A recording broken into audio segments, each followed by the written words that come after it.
来乡亲啊，继续来看新竹市长林志坚论文的事件。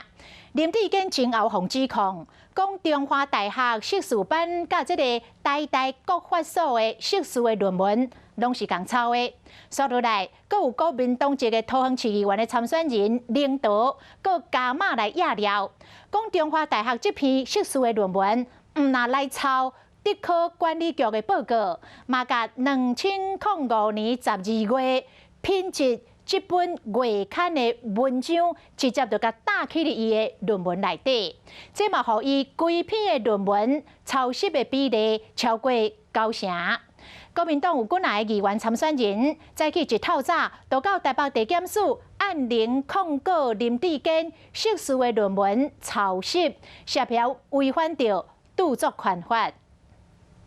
南亚议员参选人来台北地检署市令要告发新竹市长林志坚硕士论文是用抄的，涉嫌违反著作权法。难道全民缴税的这个标案是帮林志坚选论文吗？劝林志坚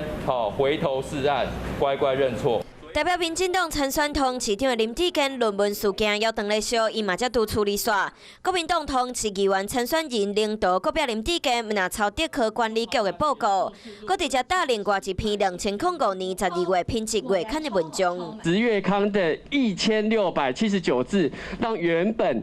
洪议员提到的87.8，整个抄袭的比例上升到94.1%，超过90%。领导指控林志坚毋但是文字练读嘛是用抄的，所以林志坚的指导老师陈明通第一时间跳出来赔会，讲是摕林志坚的论文资料予吴正宏参考。不过国民党立委质疑陈明通的讲法逻辑有问题。